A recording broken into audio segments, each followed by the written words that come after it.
মানে সবকিছু এবারই কেন? হয়তো বিশেষ বিপিএল বলে মাঠে প্র্যাকটিস করছেন তাদের কোচেরা, ওই দুজনকেই জানি নামিয়ে দেয় কিনা। যে না, আপনার কাছে কি মনে হয় যে বিসিবি কে এই জায়গাতে একটু বেশি তাড়াহুড়ো করে ফেলেছে? কারণ এই নতুন যে কমিটি কিন্তু বেশি দিন সময় হয়নি।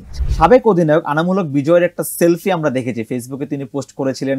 দেশীয় ক্রিকেটাররা খাম হাতে ছবি পোস্ট করেছেন। মানে ব্যাপারটা কি আসলে আমরা কি মজা হিসেবে নিব নাকি এটা আমাদের জন্য লজ্জা? 24 ঘন্টা যাওয়ার আগেই কিন্তু রাজশাহী আরেকটা ঝামেলা বেঁধে গিয়েছে। Hey guys, this is Sarwar Setu from GD Sports. GD Sports এর নিয়মিত আয়োজন দ্য ক্রিকেট শো এর ব্র্যান্ড নিউ একটা এপিসোড নিয়ে আপনাদের সামনে হাজির হয়ে গেলাম। আচ্ছা, বিপিএল এর ফুল মিনিং কি? বাংলাদেশ প্রিমিয়ার লিগ নাকি বকেয়া প্রিমিয়ার লিগ? আমি জানি আপনারাও আমার মতোই ভাবছেন, বিপিএল কেও আপনারা বকেয়া প্রিমিয়ার লিগ বলতে চাবেন। 2025 সালে যা ঘটছে তাতে বিপিএল কে বকেয়া প্রিমিয়ার লিগ না বলে আসলে উপায় নেই। রংপুর এবং রাজশাহীর ম্যাচটার দিকেই তাকান না, বকেয়ার অভাবে বিদেশি ক্রিকেটারদের মাঠেই নামাতে পারেননি দুর্বার রাজশাহী। সেই বিষয় নিয়ে আজকে কথা বলবো। দেশের বাইরে এই ঘটনাটা আমাদের কিরকম ভাবে ভাবমূর্তি নষ্ট করলো সেই বিষয় নিয়ে আলোকপাত করতে চাই। এই বিষয়ে আমার সাথে কথা বলার জন্য আজকে স্টুডিওতে আছেন সিনিয়র সাংবাদিক হিমু আক্তার। আপু কেমন আছেন? ভালো আছি আসলে বলা যায় না, যা চলছে মাঠের খেলা এটাকে আসলে আমাদের জন্য চরম লজ্জার, অনেক খারাপ লাগার একটা টুর্নামেন্ট। যখন বিশ্বের কাছে এটা একটা অন্যতম টুর্নামেন্ট, অনেকেই অনেক সময় এটাকে আগে আইপিএল এর সাথে তুলনা করা হতো। এখন আইপিএল এর যদি ধারে কাছেও না যায়, তারপরেও একটা দেশের সবচেয়ে বড় ফ্র্যাঞ্চাইজি লিগ হিসাবে এটা অনেক ভাবমূর্তি আমাদের নষ্ট করবে।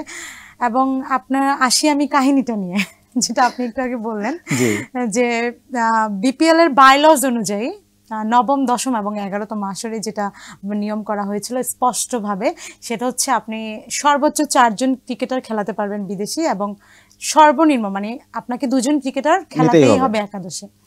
কিন্তু রাজশাহীর একাদশে আজকে 2 জন 4 জন বাদ কোনো ক্রিকেটারকেই দেখা যায় না। আজকে এমন পরিস্থিতি হয়েছে, যখন ক্রিকেটাররা মাঠে এসেছেন কোনো বিদেশি ক্রিকেটার নেই, মাঠে প্র্যাকটিস করছেন তাদের কোচ এজাজ আহমেদ এবং আরেকজন ছিলেন, 2 জন প্র্যাকটিস করছে। সবাই ভাবতেছিল যে ওই 2 জনকেই জানি নামিয়ে দেয় কিনা, যে বাইলজের নিয়মটা আপনারা যেটা দেখেছেন যে এই বিপিএল এর শুরু থেকে রাজশাহী কিন্তু খুবই আলোচনার মধ্যে দিয়ে যাচ্ছিল। তারা চট্টগ্রাম পর্বে তো সব ক্রিকেটাররাই মোটামুটি বয়কট করতে চেয়েছিলেন। তারপর তাড়াহুড়োর মধ্যে 25% দিয়েছে, 25% বকেয়া দেওয়ার পর তিনি খেলোয়াড়দেরকে খেলাতে পেরেছেন। তারপর হোটেল চেঞ্জ করতে হয়েছে, তারপর শোনা গিয়েছে যে তাকে রুমের ভিতরে আটকে রাখা হয়েছে, এমন কথাও শোনা হয়েছে, কারণ তিনি বকেয়া পরিশোধ করতে পারেননি। তারপর ঢাকা এসেছে, কালকে কিন্তু সেই ঘটনা ঘটেছে। ঢাকাও কিন্তু তাদেরকে হোটেল চেঞ্জ করার জন্য বলা হয়েছে, কারণ তারা বকেয়া চেঞ্জ করেছে, এবং আমরা ব্যাগের ছবি অলরেডি ভাইরাল হয়েছে দেখেছি, এবং বিভিন্ন গণমাধ্যম সেটা এসেছে। তো সবচেয়ে বড় কথা হচ্ছে আজকে কোনো বিদেশি ক্রিকেটার ছাড়া রংপুরের বিপক্ষে মাঠে নেমেছে রাজশাহী। বিদেশি যে রায়ান বাল, হারিস, ওনারা যারা আছেন তারা কেউই আসলে মাঠ থেকে আসেনি। আমরা এ ব্যাপারে জেনেছি যে বিসিবি সভাপতি ফারুক আহমেদ ফোন দিয়েছে কিন্তু বিদেশি ক্রিকেটারদের, কিন্তু তারপরে কোনো রেসপন্স মিলেনি। তো এটাই ছিল আসলে মানে একটা বিপিএল এর চেয়ে আসলে লজ্জাজনক বেশি কিছু হতে পারে না, মানে যেটা আমার মানে মনে হচ্ছে, যেটা আমার না আপনার আমার সবার দর্শকদেরও মনে হচ্ছে আসলে, যারা আজকে মিরপুরে খেলা দেখতে গিয়েছেন, যারা আজকে মানে মাঠে বসে খেলাটা দেখছেন, তাদের কাছে এটা হাস্যকর বিপিএল মনে হচ্ছে। অবশ্যই, কারণ এইরকম ঘটনা আমি আমার জীবনে কখনো দেখিনি, যে এক বিদেশি ক্রিকেটার খেলাই বয়কট করছে জাস্ট বিকজ পেমেন্ট। এটা কতটা লজ্জা, খুবই লজ্জার। এবং আপনার কাছে কি মনে হয় যে এই ঘটনার পরে নেক্সট বিপিএল এ কি বিদেশিরা আমাদের এখানে আর আসতে চাবেন? এটা একটা বড় প্রশ্ন। এটা হচ্ছে আপনি আমাদের এই বিপিএলটা শুরুর আগেই বারবার কিন্তু এই ব্যাপারটা কিন্তু নিয়ে কথা হয়েছে, যে আগেও যেমন পেমেন্ট ইস্যু নিয়ে নানা জটিলতা ছিল, কিন্তু এবারের মতো এতটা নির্লজ্জের মতো কাহিনী কিন্তু হয়নি। এবার যা হয়েছে সবকিছু কিন্তু সীমা ছাড়া বলেছে। এবং আমরা এমন সময় ঘটনাটা দেখলাম যখন আমরা নতুন করে একটা বিপিএল এর স্বপ্ন দেখছিলাম, এবং বিপিএল শুরুর আগে বিসিবি বস এবং উপদেষ্টা মহোদয় ওনারা বলছিলেন যে আমরা নতুন একটা বিপিএল দেখবো, পুরো বিশ্বের কাছে আমরা নিজেদেরকে নতুন করে নিজেদেরকে আমরা মেলে ধরবো। সেই সময় এসে এই ধরনের ঘটনাগুলো কতটা পীড়া দিচ্ছে আপনাকে একজন সাংবাদিক হিসেবে? আসলে খুবই দুঃখজনক। আমরা দেখছি যে বিপিএল কে ঘিরে আসলে কিছু কিছু নতুন ইনক্লুশন ছিল। আপনি ফ্রিতে পানি কর্নার ব্যবস্থা করা, তারপর ফ্যান গ্যাদারিং, তারপর হচ্ছে ডানা 36, অনেক কিছু ছিল, তারপর গিফটের ব্যবস্থা করা, টিকিট, কনসার্টেরও আয়োজন করা কনসার্টের হয়েছিল, আয়োজন বিগ ছিল, তাও বাজেটের কনসার্ট ঢাকা, ছিল, চট্টগ্রাম, সিলেট তিন তিনটা ভেন্যুতেই, ভেন্যুতেই রাইট বিগ বিগ কনসার্ট করা হয়েছে। তো রাইট। অনেক কিছু করা হয়েছে ফ্যান গ্যাদারিং এর জন্য, কিন্তু এত কিছু না করিয়ে আপনি লাস্ট যেটা মোস্ট ইম্পর্ট্যান্ট থিং সেটা হচ্ছে পেমেন্ট ইস্যু, আপনি সেই জায়গাটা যদি আপনার ক্লিয়ার না হয় এগুলো তো কোনো মানে নেই, তাই না না? আপনার তো এন্ড অফ প্রফেশনালিজম দ্য তো ডে থাকতে এন্ড হবে। অফ দ্য ডে বিদেশি ক্রিকেটাররা মাঠে যায় না, it's huge effect from our cricket.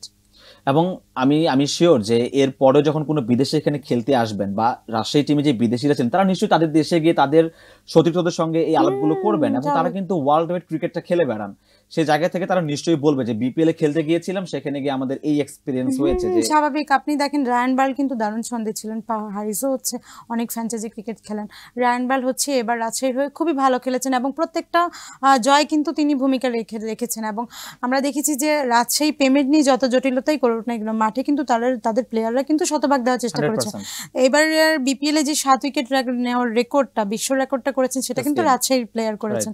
আবার এন্ড অফ দ্য ডে তারা কিন্তু পয়েন্ট টেবিলে 3-এ আছেন, 9 ম্যাচে 5টা জিতে তারা হচ্ছে 10 পয়েন্ট নিয়ে হচ্ছে পয়েন্ট টেবিলে 3-এ আছেন, রাইট। এবং তাদের পরের রাউন্ডে যাওয়ার মানে সম্ভাবনা অনেক বেশি, এবং তারা সেই লড়াইয়ে টিকে আছে। এবং এমন একটা দল, এখন আপনি যদি আজকে এই কাজটা ঢাকা করতো বা সিলেক্ট করতো আপনি নিতে পারতেন, কারণ হচ্ছে ওই দলগুলো জিতেনি এখনো, সেখানে কিন্তু ঢাকা সবচেয়ে বেশি পেমেন্ট ক্লিয়ার করে দিয়েছে। আপনি শাকিব খানের দলটাকে বলবেন, তিনি কিন্তু প্রথমবার নাম লিখিয়েছেন, তারপরে তিনি কিন্তু প্রফেশনালিজম দেখিয়েছেন, তিনি পেমেন্ট দিয়েছেন এবং সবার আগে তিনি রংপুর বলেন, ইয়ে বলেন, সবচেয়ে বেশি পার্সেন্ট, মানে যেমন কথা ছিল 50%, প্রথমে 25, তারপর 25, দেন বাকিটা, কিন্তু ও ঢাকা দল কিন্তু 50% দিয়ে দিয়েছে আগে, এবং সে তারা খুব প্রফেশনালিজম দেখিয়েছে। কিন্তু সেখানে রাজশাহী হোটেল চেঞ্জ, তারপর পেমেন্ট জটিলতা, একের পর এক বিতর্ক, ইভেন মালিককে বন্দি করে শুধুমাত্র রাখা, রাজশাহী না, মানে আমি কি চিটাঙ্গের কথা কাহিনী। আলাদা করে হ্যাঁ, বলবো যে হ্যাঁ, পারভেজ হোসেন ইমন, হ্যাঁ, তিনি একজন হ্যাঁ, দেশি ক্রিকেটার, হুম, তার সাথে স্টার। একটা ইস্যু হয়েছে, জাতীয় দলের একজন ক্রিকেটার, তিনি কোনো পেমেন্টই পাননি, এবং এটা নিয়ে চিটাগাং কিংস এর যে ওনার আছেন ওনাকে প্রশ্ন করা হয়েছিল, এবং উনি বলছেন যে তিনি তার কিছু পার্সোনাল কিছু রিজনের কারণে উনি ইমনের পেমেন্টটা আটকে রেখেছেন, এবং তিনি বলছিলেন যে আমার টাকা গাছে ধরা নেই, এই ধরনের কিছু কমেন্ট আমরা শুনতে পেরেছি। তো এই জিনিসগুলো থেকে বিসিবির কি লুক আফটার করা উচিত? কারণ আপনি জানেন যে এখানকার ফ্র্যাঞ্চাইজিদের যে মেইন যেই তাদের যেই কমপ্লেইনটা থাকে, তারা এখান থেকে কোনো পার্সেন্টেজ পান না। দ্যাটস ওয়াই কিন্তু আমরা দেখি যে প্রতি বছরই ফ্র্যাঞ্চাইজি মালিকানা চেঞ্জ হতে থাকে। এই জিনিসটা কি নির্দিষ্ট কি কোনো রুলস এন্ড রেগুলেশনের মধ্যে নিয়ে আসলে আপনার কাছে মনে হয় যে প্রবলেমগুলো নেক্সট টাইম থেকে ফেস করতে হবে না? আমার মনে হয়, আমি প্রথম কথাটায় আসি, আপনি পারভেজ ইমনের কথা বললেন, তিনি বললেন ব্যক্তিগত সমস্যার কারণে তিনি টাকা দেননি। আমার কথা হচ্ছে, আপনি একটা প্রফেশনাল লিগ খেলতে এসেছেন, এখানে ব্যক্তিগত সম্পর্ক আসবে কেন? ব্যক্তিগত সম্পর্কের জন্য আপনি একটা স্টার ক্রিকেটার, আপনি তার টাকা আটকে রাখছেন এবং সে আপনার দলের টপ অর্ডার ব্যাটসম্যান, না, এটা হতে পারে না। আর আপনি নিজে ব্যক্তিগতভাবে সমস্যা পুষিয়ে রাখছেন, তার টাকা জমা দিচ্ছেন না, সেটা আবার আপনি গণমাধ্যমে বুক ফুলিয়ে বলছেন, রাইট? না, এটা হতে পারে না। কত বড় একটা স্পর্ধা, এটা কত বড় ইয়ে করে ফেলছে, এবং এটা বিপক্ষে কোনো স্টেপ নেওয়া হয়নি। তবে গতকালকে আমরা যেটা দেখেছি, বিসিবির যিনি নতুন মিডিয়া কমিটির দায়িত্ব পেয়েছেন, ইফতেখার আহমেদ, তিনি বলেছেন যে 48 ঘন্টার মধ্যে বিপিএল এর যত সমস্যা আছে তিনি সেটা সমাধান করবেন। কিন্তু 48 ঘন্টা তো দূরে, 24 ঘন্টা যাওয়ার আগেই কিন্তু রাজশাহী আরেকটা ঝামেলা বেঁধে গিয়েছে। তো এত সমস্যা, এগুলো কিন্তু একটা বিপিএল সম্পর্কে খুব বাজে বার্তা দেয় বিশ্ব ক্রিকেটকে। এটা কিন্তু হতে পারে না। আমাদের পরে কিন্তু অনেক টুর্নামেন্ট শুরু হয়েছে, আপনার টি10 লিগ শুরু হয়েছে, লঙ্কা প্রিমিয়ার লিগ শুরু হয়েছে, সাউথ আফ্রিকা শুরু হয়েছে, অনেক টুর্নামেন্ট শুরু হয়েছে, কিন্তু সবাই একটা নির্দিষ্ট পরিমাণ জায়গা, মানে ভালো একটা পজিশনে পৌঁছে গিয়েছে, বা তাদের টুর্নামেন্টের মানটা ওইভাবে পৌঁছে গিয়েছে। কিন্তু সেখানে আমাদের ফিক্সিং জটিলতা নিয়ে অনেক প্রশ্ন, এবার ফিক্সিং এর কথা বলে আপনি আমাকে খুব ভালো একটা কথা মনে করে দিয়েছেন। আমি ফিক্সিং ইস্যুতে আপনার কাছে একটু আসতে চাই।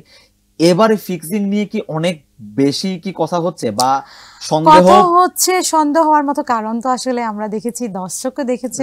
আই হোপ এটা নিয়ে আসলে কিছু সন্দেহের জায়গা তো থাকে। হ্যাঁ, আমার মনে হচ্ছে এই সন্দেহগুলো মানে যারা দায়িত্বে আছেন, অ্যান্টি কারাপশন বিভাগ, তাদের ভালো করে লুক আফটার করা। এবং আপনার কাছে আসলে কোন জায়গাটাতে মনে হয়েছে যে মানে এই বিপিএল তো অনেকদিন ধরেই হচ্ছে, এর আগে মানে এত জোরালো ভাবে ফিক্সিং নিয়ে এত বেশি আলোচনা, এত বেশি সমালোচনা আমরা দেখিনি।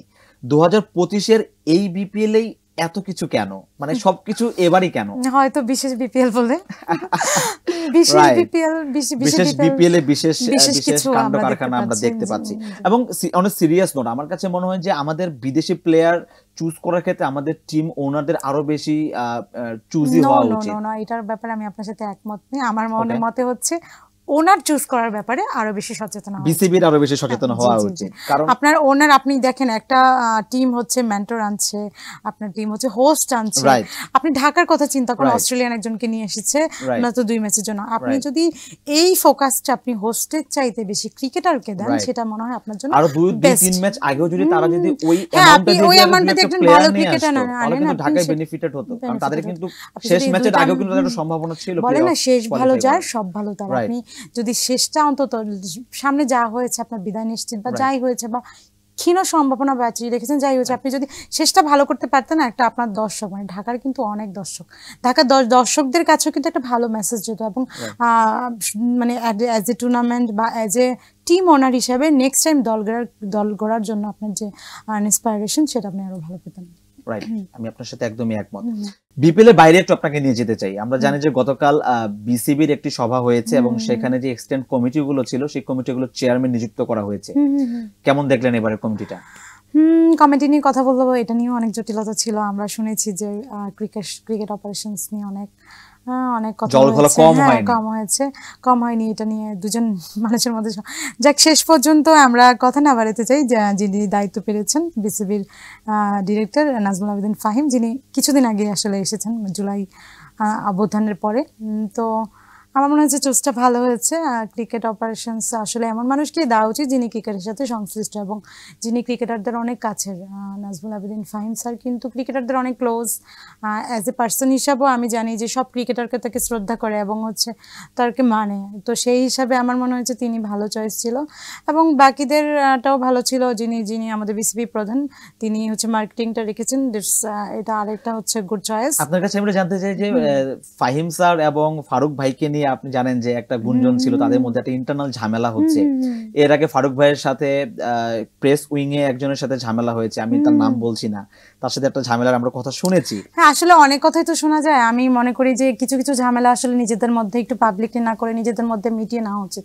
মানে এগুলা আসলে এসব কথা বাইরে আসাটা কিন্তু খুব একটা ভালো ব্যাপার না। আপনি প্রেসিডেন্ট বক্সে আমরা যেমন নিউজ থ্রোতে দেখেছি প্রেসিডেন্ট বক্সে এগুলো নিয়ে আলোচনা হয়েছে। যাই হোক এবার বিপিএল তো অনেক আলোচনা, আমি চাই সব আলোচনা মারিয়ে পুরুষ বিপিএল তো যেভাবে গেলই যেন নারী বিপিএলটা একটু সুন্দর মতো হয়। আপনারা জানেন যে গতকালকে আমরা জানি যে পুরুষ বিপিএল এর ছেলেদের বিপিএল শেষ হওয়ার পরেই নারীদের বিপিএল শুরুর কথা ছিল। ইতিমধ্যে আমরা জানি যে রংপুর এবং বরিশাল দুজন সম্ভবত তারা আসছেন বিপিএল এর ফ্র্যাঞ্চাইজি নিচ্ছেন এবং আরেকটা ফ্র্যাঞ্চাইজি আমি আপনাকে বলতে চাই সেটা হচ্ছে এখন সিদ্ধান্ত হয়েছে যে সব জটিলতা না কাটা পর্যন্ত নারী বিপিএল শুরু হতে পারছে না। আমার মতো কথা মানে এটা আমিও বিসিবির সাথে একমত যে তাড়াহুড়ার দরকার না, আপনি টাইম নিন তারপর একটা টুর্নামেন্ট সুন্দরভাবে আয়োজন করুন। না আপনার কাছে কি মনে হয় যে বিসিবি কে এই জায়গাতে একটু বেশি তাড়াহুড়ো করে ফেলেছে? কারণ এই নতুন যে কমিটি কিন্তু বেশি দিন সময় হয়নি। আমরা এর আগে জানি যে মেহেদী হাসান মিরাজ বলেছিলেন যে বিসিবি বস সবাইকে ডেকে বলেছিলেন যে এবার তোমরা একটু ম্যানেজ করে নাও, নেক্সট টাইম থেকে আমি আরো ভালো করে আরো প্রফেশনালিজম রেখে আমি বিপিএলটা করব।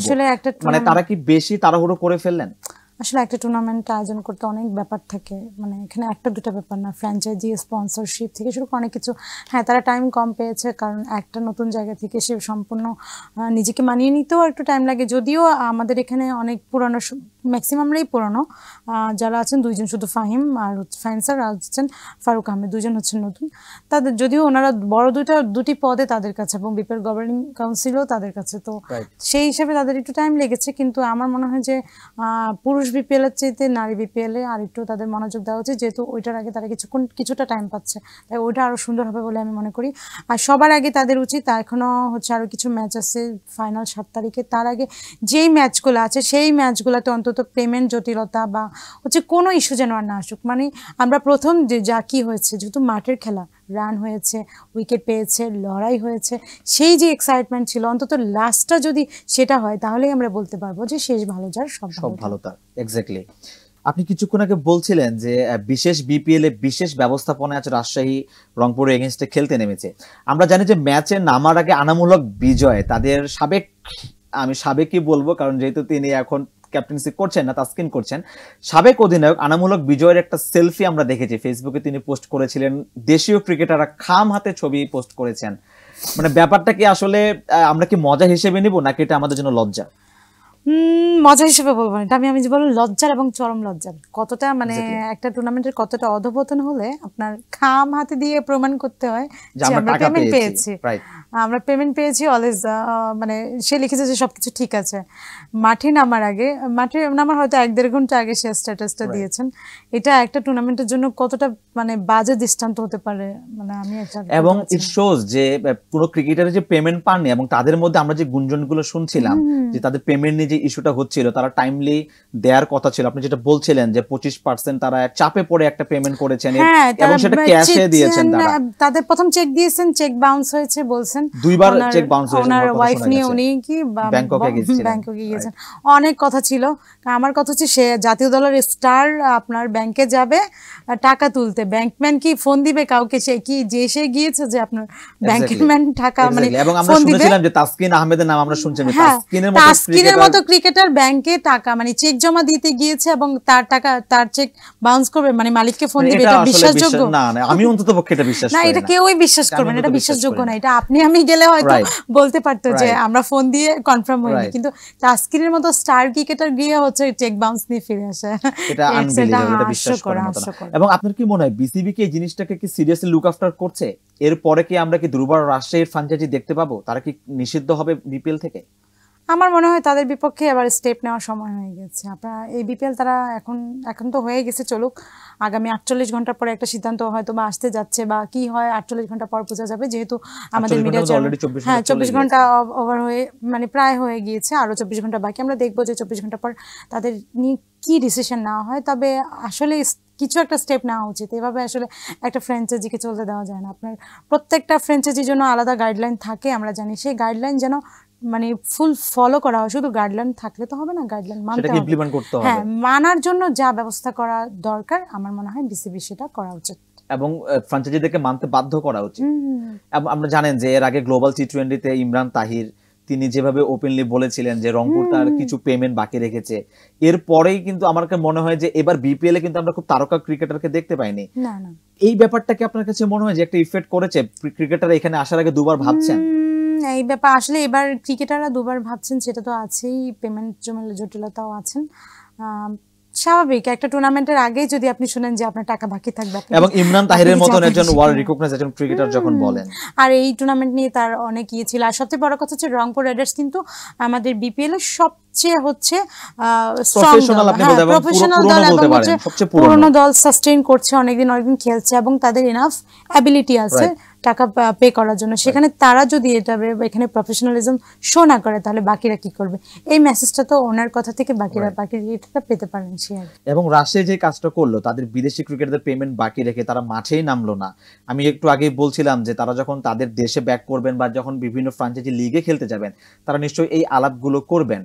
এটা থেকে কি বিপিএল কি আরো কি পিছিয়ে গেল? আমরা জানি যে আইপিএল এর পরে বিপিএল শুরু হয়েছিল, অনেক পুরাতন একটা ফ্র্যাঞ্চাইজি লিগ। আপনি একটু আগেও বলছিলেন যে PSL, Sri Lanka premier league, SA T20 আমাদের অনেক পরে এসেও তারা মানে গুণে সব দিক দিয়ে এগিয়ে গেছে। এখন বিপিএল এ রাজশাহী যে দৃষ্টান্তটা এবার স্থাপন করলো, আপনার কাছে কি মনে হয় যে বিপিএল কি আর কি এভাবে কি ওয়ার্ল্ড ওয়াইড কি রিকগনাইজ হবে? আর কি আমরা কি সামনে আগাবো নাকি আমরা আরো পেছনে যাব? এখন যেটা পরিস্থিতি চলতেছে সেটার সেই পরিপ্রেক্ষিতে বললে তো আমরা অনেক পিছিয়ে গেলাম। বদনামও ছড়ালো, অনেক কথা ছড়ালো। ধরেন আগামীবার আপনি ক্রিকেটার পেতেও আপনার আরো বেগ পেতে হবে, আপনার বাজেট বাড়াতে হবে, আপনার তাদের স্লট দেখতে হবে। তারা কিন্তু এখন আপনি আরব আমিরাতে একটা টুর্নামেন্ট চলতেছে, বাংলাদেশে একটা বিপিএল চলতেছে, তারা কিন্তু ওইটাই বেছে নিচ্ছে বিকজ অফ টুর্নামেন্টের মান। তো আপনি যদি সেই মানটা না বাড়াতে পারেন, কেন আপনার টুর্নামেন্ট মানুষ চুজ করবে? সেই জায়গা থেকে আমি বলতে চাই আমাদের কি বিপিএল এর সময়সূচিটা কি একটু চেঞ্জ করার সময় হয়েছে? কারণ আপনি জানেন যে বিপিএল এর সময় South Africa T20 league, IL T20 league আমরা একসাথে ক্লাশ করতে চাই। আন্তর্জাতিক কখন মানে স্লট অনুযায়ী হয় ওটা তো সম্পূর্ণ বিসিবির উপর ডিপেন্ড করে, আর বিসিবি বুঝবে কখন করলে ভালো হয়। আর ক্রিকেটাররাও আসলে এই টুর্নামেন্টটাকে এখন খুব একটা আমার মনে হচ্ছে অ্যাকসেপ্ট করছে না। এখন হচ্ছে যাদের পড়ন্ত বেলা আছে তারাই হয়তো বেছে নিচ্ছে যে অন্য কোথাও যাওয়ার অপশন নেই, আমরা বিপিএলটাকে বেছে নিই। রাইট, আমরা দেখি যে এমন কিছু ক্রিকেটার আসে, আমার মনে হচ্ছে কয়দিন পর বিপিএল হয়ে যাবে লিজেন্ড লিগের মতো।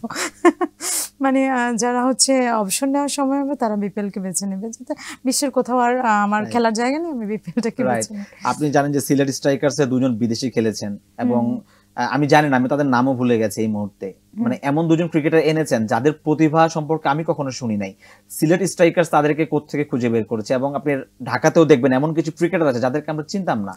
এই বিপিএল এর সুবাদে আমরা তাদেরকে চিনেছি। যদিও এটাও বিপিএল কে নিয়ে বলা হয় যে বিপিএল এ খেলার পরে অনেক ক্রিকেটারের ক্যারিয়ার শুরু হয়েছে। আপনি যদি ডেভিড মালানের কথা বলেন, এছাড়া আপনি রশিদ খানের কথা বলেন, ফাজল হক ফারুকির কথা বলেন, এছাড়া উইল জ্যাক্সের কথা আপনি বলতে পারেন, তারা কিন্তু, বা জফরা আর্চারের কথা বলতে পারেন, হালের one of the best fast bowler, তাদের ক্যারিয়ারও কিন্তু বিপিএল থেকে শুরু হয়েছিল। বাট তারা যখন বিপিএল এ খেলতে এসেছে তারা কিন্তু অনেক ইয়াং ছিলেন এবং এখান থেকে একটা তারা রিকগনিশন পেয়ে কিন্তু তাদের দেশের জাতীয় দলে এসেছেন। এখনকার যদি আপনি বিদেশিগুলো দেখেন, একদম শেষ বয়সে এসে বা তাদের হয়তো জাতীয় দলে খেলার কোনো সম্ভাবনা নেই, এই ধরনের বিদেশিগুলোকে আমরা নিয়ে আসছি। কি করবো, আপনারা তো ধরেন অপশন তো পাচ্ছেন না। আপনি যদি স্টারকে নেওয়ার অপশন না থাকে তখন আপনি কিন্তু আর্ন করার দিকে পৌঁছাবেন, বা হচ্ছে নাচে না। এটার সাথে কিন্তু টুর্নামেন্টের মানও অনেকটা ডিফেন্ড করে। আপনার হচ্ছে যখন স্টার আগে যখন গেল, তারপর অনেক ক্রিকেটাররা আসতো, তখন যেমন তারকা খ্যাতি ছিল বা মানুষের আগ্রহ ছিল, দিন দিন কিন্তু সেটা হ্রাস পাচ্ছে বিকজ অফ আপনার স্টার ক্রিকেটার আপনারা আনতে পারছেন না। তো অনেকের জন্য এটা আবার যারা হচ্ছে একদম পরন্ত বেলা আছে বা এখনো সুযোগ পাচ্ছে না, তাদের জন্য এটা প্লাস পয়েন্ট হয়ে যাচ্ছে, আর আমাদের মানটা একটু পিছিয়ে যাচ্ছে। রাইট। থিসারা পেরেরার মতো ক্রিকেটার যিনি 6 বছর আগে জাতীয় দল থেকে অবসর নিয়েছেন, তিনি ঢাকা ক্যাপিটালস অধিনায়কত্ব করছেন। ইট শোজ যে আমাদের বিপিএল এর মান আসলে কত তলানিতে গিয়েছে। এক্স্যাক্টলি, আমি সেটাই বলতে চাচ্ছিলাম যে এটাতে আসলে বিপিএল গভর্নিং কাউন্সিল অর্থাৎ বিসিবিরও নজর দেওয়া উচিত, বিশেষ করে আপনার ফ্র্যাঞ্চাইজিগুলোতে বেশি নজর দেওয়া উচিত। তাদেরকে একদম নির্দিষ্ট নিয়মের মধ্যে নিয়ে আসা উচিত। আপনার বাইলস থাকবে, যাই থাকবে, সেটা অবশ্যই যাই থাকুক তারা যেন সেটা অন্তত পালন করে, এইটা অন্তত তাদেরকে বেঁধে দেওয়া উচিত, এটাই থাকবে কথা। রাইট। এবং মাঠের বাইরেও আমরা দেখছি এবার বেশ কিছু বিশৃঙ্খলা হচ্ছিল। যদি আমরা বলছিলাম যে আমরা অনেক ভালো করে একটা বিপিএল আমরা আয়োজন করব, আমরা দেখছিলাম যে টিকিট নিয়ে ইস্যু হয়েছে, মানুষ টিকিট না পেয়ে ভেঙে চুরে করছে, প্রিন্ট হচ্ছে। রাইট। আমি সিলেটে আমি দেখেছি যে অনলাইন যে টিকিট কিনেছে, সেই টিকিটটা এক টিকিটে 4-5 জন এটাকে ফটোকপি করে আনছে। মানে কি পরিমাণ অব্যবস্থাপনা হলে এই জিনিসগুলো হয়। হ্যাঁ, এটা অনেকে ধরেছে এবং হচ্ছে একই টিকিট একই কার্ড করে পাঞ্চ করে ঢুকতেছে। মানে তারপর হচ্ছে মিরপুরে তো দেখলেনি যে গেট ভাঙার একটা চলছিল। মানে খুব বাজে একটা সিচুয়েশন আসলে। মাঠের বাইরে সবকিছু দিয়ে বাজে একটা সিচুয়েশন তৈরি হয়েছে। তবে একটা দিক ভালো যে খেলাটা ভালো হচ্ছে, রান ভালো হচ্ছে, এখন পর্যন্ত একটা লড়াইয়ের মধ্যে আছে প্রত্যেকটা দল। রাইট। আপনি নিশ্চয়ই মাঠে যান এবং মাঠে মিডিয়া বক্সে আমরা জানি যে আপনাকে প্রায়ই দেখা যায়। সো ওখানকার এনভায়রনমেন্টের সময় আপনি যদি বলতেন যে আগের বারের থেকে এবারে আপনি ডিফারেন্সটা কি দেখছেন মিডিয়া উইং এ যে এনভায়রনমেন্টটা? এখন তো আমাদের অনেক লিমিটেশন করে দেওয়া হয়েছে। আগের বার যেমন অনেক কাছে গিয়ে দেখা যেত, এখন সেই লিমিটেশনটা নেই, এখন আরেকটু কমিয়ে দেওয়া হয়েছে। আমাদের খুব একটা অ্যাক্সেস নাই, আমরা মাঠ থেকে তবে আগের মতো প্রাণটা আসলে নেই। আসলে যত স্টার থাকবে তত কিন্তু নিউজ হান্টিং এর ব্যাপারটা বেশি থাকবে। এখন সেই আমি নিজেই বলবো যে প্রেস কনফারেন্স হচ্ছে, প্রেস কনফারেন্সে সবাই অ্যাটেন্ডও করছে না বা অনেকে ভিডিও পাঠিয়ে দিচ্ছে, কিন্তু একজন স্টার ক্রিকেটার হলে সবাই কিন্তু ছুটে যেত। এখন কিন্তু সেটা হচ্ছে না। একটা ম্যাচ শেষে প্রেস কনফারেন্স হচ্ছে, কেউ যাচ্ছে কেউ যাচ্ছে না। এটা হচ্ছে আপনার ক্রিকেটারের মানের উপর নির্ভর করে। আপনার মাঠে যদি স্টার প্লেয়ার না থাকে, সেটা আমি বলবো এটা আগ্রহ পায় না। আসলে আপনার একটা নিউজ যখন আপনি ছাপাবেন, আপনি অবশ্যই পাঠকের কথা চিন্তা করবেন। এখন আপনি একটা স্টার ক্রিকেটারের ইন্টারভিউ যতজন আগ্রহ নিয়ে পড়বে, একজন আনকোরের ক্রিকেটারের পড়বে না, এটাই স্বাভাবিক। কারণ তাকে চিনে কয়জন, আগে তো তোমাকে খেলে তোমাকে পরিচয় হতে হবে, তারপর তুমি হচ্ছে ইন্টারভিউ। থ্যাংক ইউ আপু, আপনার সাথে কথা বলে খুবই ভালো লাগলো। বরাবরের মতোই আপনি আসলেই আমাদের এখানে 4 চাঁদ লেগে যায়। আপনাকেও ধন্যবাদ, অনেক কথা নিয়ে হলো। তবে সবার চেয়ে যেটা আমরা আশা করব সেটা হচ্ছে মাঠের খেলাটা যেন ভালো হয়, আমরা ভালো ভালো কথা বলতে পারি, আমরা সমালোচনা করতে চাই। রাইট। দর্শক, হিমু আক্তার যেটা বলছিলেন যে আমরা আসলে মাঠের পজিটিভ দিকগুলো নিয়ে কথা বলতে চাই, নেগেটিভ দিকগুলো নিয়ে আমরা কথা বলতে চাই না। আমরা মাঠের ভেতরের পজিটিভ জিনিসগুলো নিয়ে আলোচনা করতে চাই। দুর্বার রাশি বিদেশি প্লেয়ারদের পেমেন্ট আটকিয়ে রেখে যে নেগেটিভ নিউজটা ক্রিয়েট করলো, যেভাবে বিপিএল কে কলঙ্কিত করলো, আমি জানি না বিসিবি আসলে কিভাবে এই কলঙ্ক মুক্ত করবে নিজেদেরকে। আমরা প্রত্যাশা করব বিপিএল এর যে বাকি ম্যাচগুলো রয়েছে সেগুলোর পজিটিভ দিকগুলো নিয়ে আমরা এবারের বিপিএলটা সুন্দরভাবে শেষ করতে পারবো। আমরা আশা রাখছি বিসিবি সেই দিকে কঠোর নজরদারি রাখবে এবং বিপিএল যেভাবে সুন্দর করে শুরু করেছিল সেভাবেই তারা শেষ করবে। সেই প্রত্যাশা রেখে আমি আজকের মতো আপনাদের সামনে থেকে বিদায় নিচ্ছি। Signing off.